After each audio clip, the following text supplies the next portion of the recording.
کچره دا لیډرشپ هم کمپرومایز ته لاړ او عوام په دې پوه شو ستاسو خیال دا عوام دا لیډرشپ معاف کی نه سوال نه پیدا خپل ورکر به معاف نه خپل ورکر به معاف کی نه لکه خپل ورکر به ترسو پورې دا خپل پارټي هغه پرتوک جوړي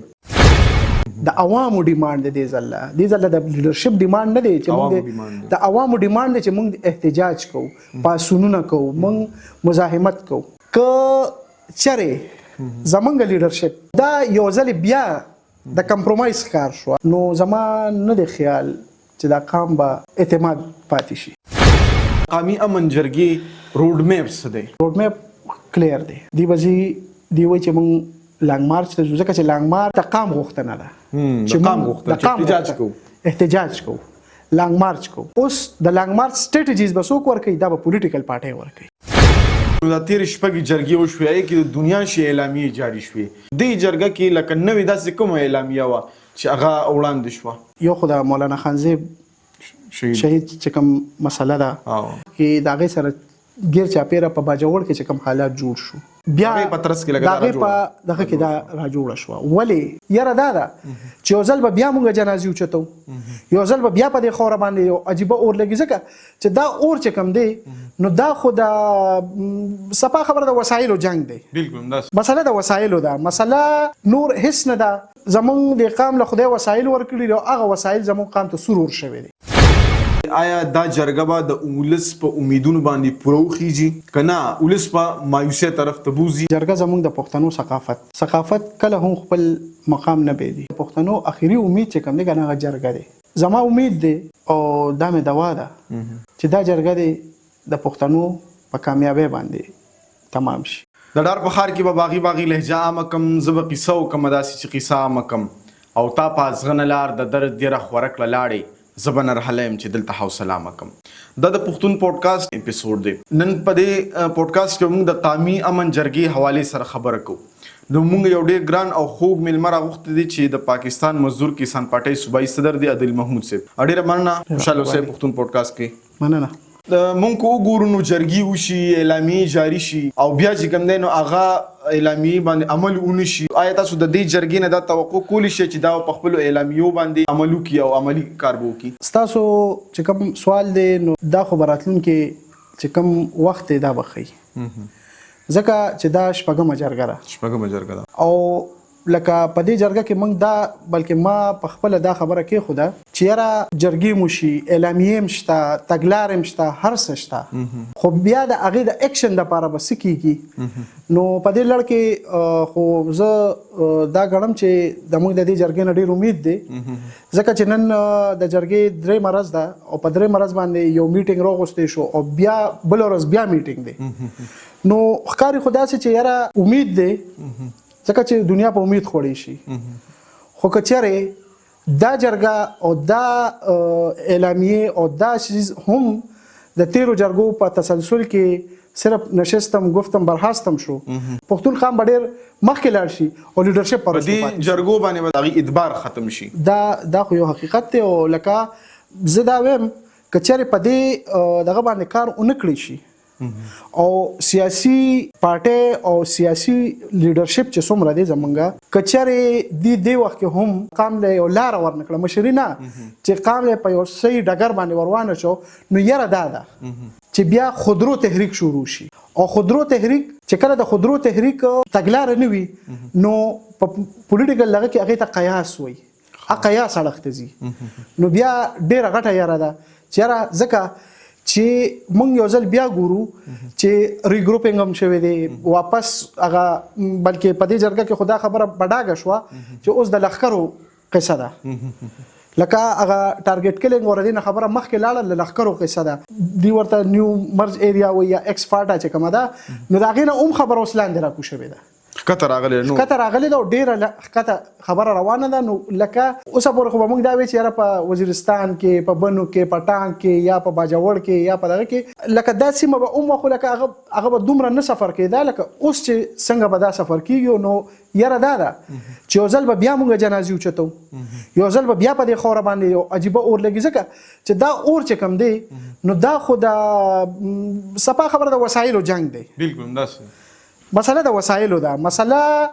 نور هیڅ نه ده. زمونږ د قام له خدای وسایل ورکړي دي او هغه وسایل زمونږ قام ته سرور شوی دي. بلکې مونږ وګورو سیاسي پارټونو د خلکو اعتماد پاسېدلی دی، د هغې چې کوم کردار پاتې شوی دی. نو تاسو څه ګڼئ که دې جرګه هغه شانتې قدم وانغسته، هغه شان تګلارې خپله نه کړه یا هغې باندې هغه شان عمل ونه کړو، نو د دې جرګو نه به هم د خلکو اعتماد پاسي؟ پولیټیکل ساینس کې یو دوه اصطلاحګانې استعمالي، یو د مصلحت یو د مزاحمت. که تر څو پورې زمونږ پښتون لیډرشپ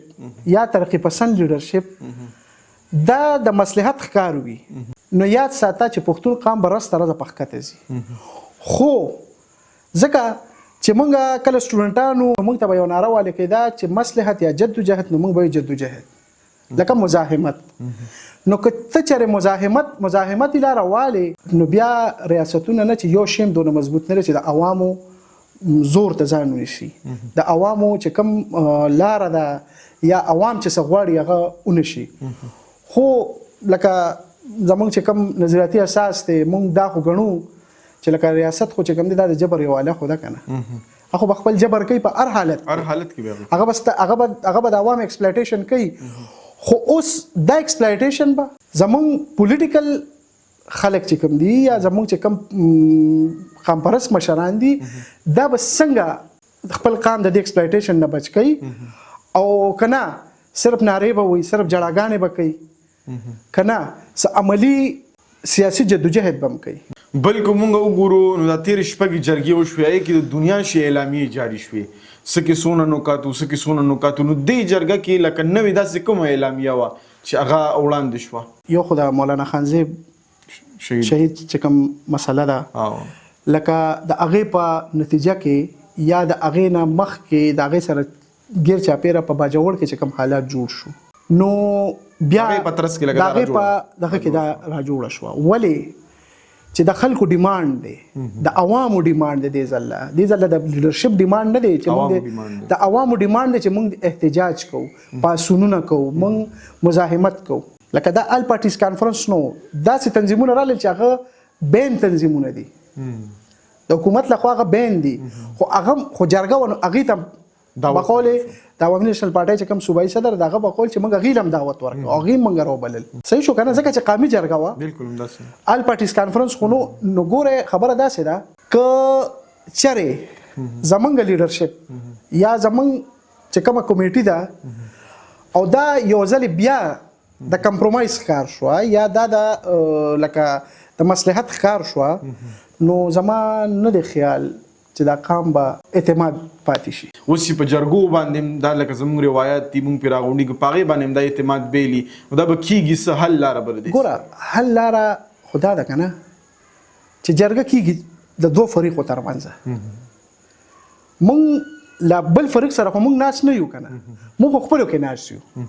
خپلو کې یو بیانیه ډیولپ کوو، خپلو کې یو اعلامیه جاري کوو. کله چې د دوو فریقو ترمنځ جرګه وشي، نو هغه څه فیصلې راوړي او څه دغه راوړي. ګوره که دې وخت کې لکه څنګه چې په دې اعلامیه کې دا فیصله شوې ده چې یاره زمونږ د پارټو مشران چې کوم دي، نو هغې له به مونږ ځو او هغې به مونږ په دې دغه کوو چې یاره تاسو حکومت سره کښېنئ، مرکزي صدران چې کوم دي، او تاسو یو هغې سره یو جرګه وکړئ، حکومت سره جرګه وکړئ، کښېنئ ورسره جرګه ورسره وکړئ. نو که چېرې دغه جرګه کامیابیږي او زمونږ په پښتونخوا په خوره باندې امن راځي، نو دا خو لکه زما دپاره ډېره د خوشحالۍ خبره ده. خو که بیا نه راځي، نو بیا به ډېر خبره چې دا مسله به قیاس اړخ ته لاړه شي، خلکو اړخ ته به لاړه شي، قیاس اړخ ته به لاړه شي، د خانه جنګي اړخ ته به ځي. بلکې مونږ وګورو نو د دې جرګې حوالې سره دا یو خبره کېږي، یا عوامي تاثر ورته ویلی شي یا سوشل میډیا پروپیګنډا ورته ویلی شي چې دا سرکاري جرګه ده. چې یو پولیټیکل پارټي یو جرګه راوغواړي که نه، هغه څنګه سرکاري جرګه وي؟ سرکاري جرګه د دې نه مخکې وشوه چې وزیر اعلی راوغوسته، هغه سرکاري جرګه وه، ځکه چې د وزیر اعلی جرګه نشي راغوستی. که چېرې دا جرګه پی ټي آی راغوستی وه، بیا دې ته سیاسي جرګه ورته ویلی شي. خو چې کله یو جرګه یو پارټۍ راوغوسته، ګوره سوشل میډیا ټرولینګ دا خو یو تا ته پته نن سبا یو ټرند دی چې لکه ته یو ښه کار هم کوې، نو د قام اپوننټ شته، هغوی به خامخا خپل هغه ټرولینګ خو به کوي. او بل اصل کې زمونږ یو داسې تاثر جوړ شوی دی چې هر سړی دې وخت کې یو رساکشي ده، رساکشي دا چې لکه که حالان کې زه درته ووایم نو دا شپږمه جرګه وه ګوره لومړنۍ جرګه باچا خان مرکز کې وشوه دویمه جرګه مزدور کسان پارټۍ وکړه درېیمه جرګه محمود خان وکړه څلورمه جرګه بیا باچا خان مرکز کې وشوه پنځمه جرګه پی ټي ایم وکړه اکتوبر جرګه چې کومه 11 اکتوبر والا بیا ورپسې دا جرګه وشوه اوس لکه دې جرګه کې خو دا خبره په ډاګه وشوه چې دا د هغه جرګو تسلسل دی نو چې تسلسل دی نو بیا څنګه سرکاري ده آیا هغه جرګې هم سرکاري وي بیا ټولې سرکاري وي بیا خو پکار چې ټولې سرکاري وي که نه ګوره داسې نه ده خو لکه موږ به د دې سوچ نه به لږ مخکې پکاري که چېرې موږ د دې سوچ په دې څیز کې نښتي یو چې دا سرکاري وه غیر که د دې په اړ کې داسې څه کمپرومایزز وشو خو زما نه دی خیال چې کمپرومایزز ته به لاړ شي ولې چې دا خو یو پارټي نه ده یا دغه خو نه دی عوام لوند خو نه دی قام لوند خو نه دی که نه ټول پارټو لیډرشپ ناست دی نو وروره که چېرې دا لیډرشپ هم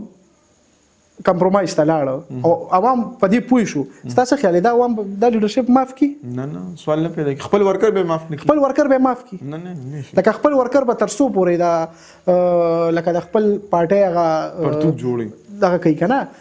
داسې نه ده پاسبل ګوره ته چې په یو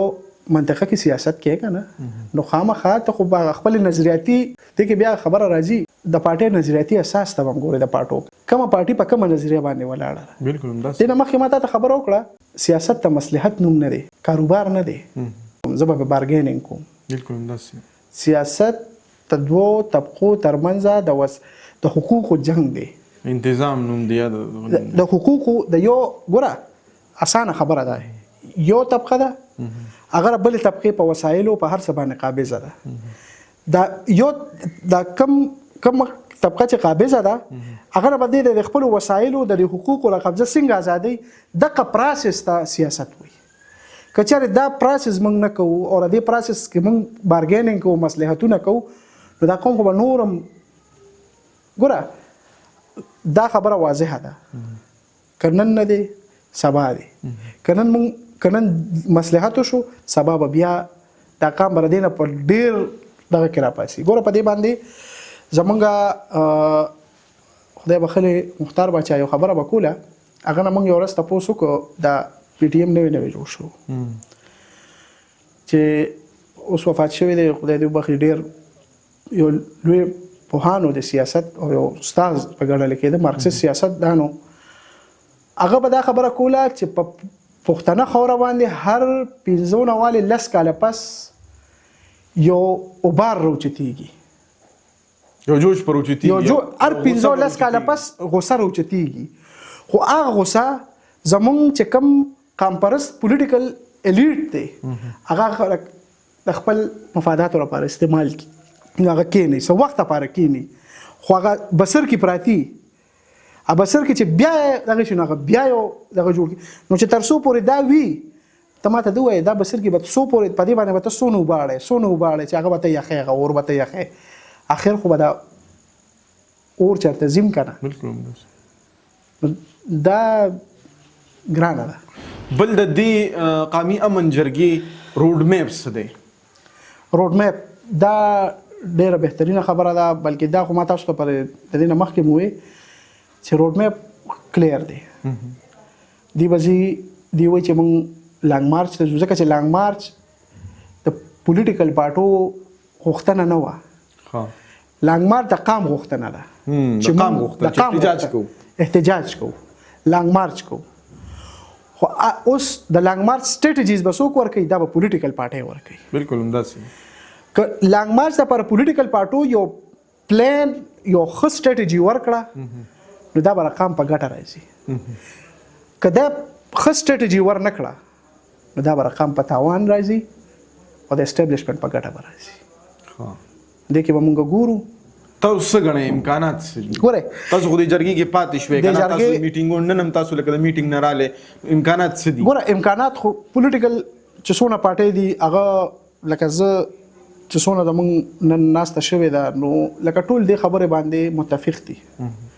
چې عوام څه غواړي موږ هغه کوو د عوامو چې څه غږ دی هغه به موږ مخکې وړو اوس ګورو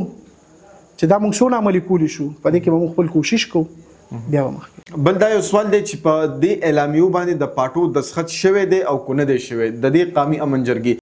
11 اکتوبر باندې چې کوم د پی ټی ایم راغوښتې جرګه وه نو هغې باندې دستخطونه نو شوي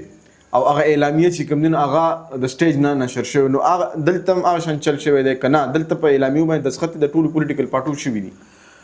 په دې باندې دستخط یې شوي دي. پرون بله ورځ چې کله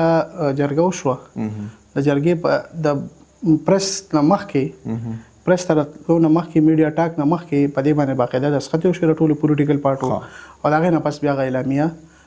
میډیا ته مخامخ شوه. بل په دې قامي امن جرګه کې یو بل څیز رامخته شوی چې څنګه جرګه ختمه شوه نو په سوشل میډیا باندې یو ټرند شروع شو چې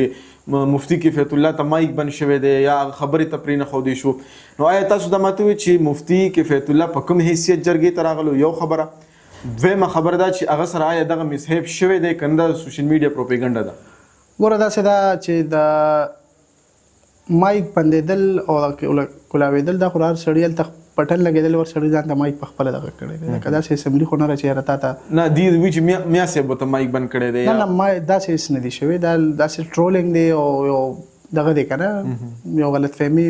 خورول په قام کې دا ډېره غلطه خبره ده. باقي خبره داسې ده چې لکه په دې باندې ما وختي د میا صاحب نه تپوس هم وکړو چې یاره لکه تاسو 11 اکتوبر چې تاسو کومه جرګه یادوئ نو هغې له تاسو دعوت ورکړو نو لکه دا تاسو په کوم بنیاد ورکړو لکه بیا خو داسې پکار ده چې 6 جرګې شوي دي هرې جرګې یو کمیټي جوړه ده بالکل پکار دا و چې هغه ټولې کمیټۍ ته بیا ځان له هم دعوت ورکړو لکه دا مې یو سوال دی نو هغې وایي چې لکه موږ پی ټي ایم له دعوت ورکړو او دغه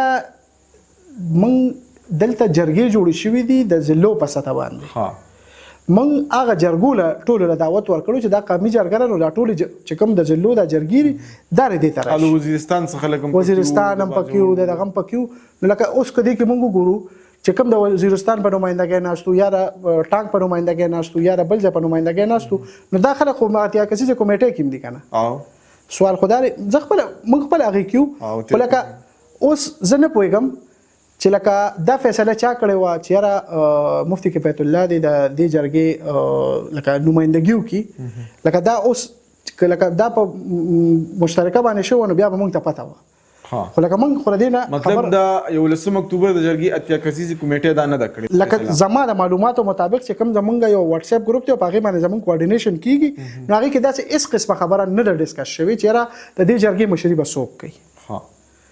ځکه چې د هغې جرګې دپاره مشر چې کوم ټاکلی شوی نو هغه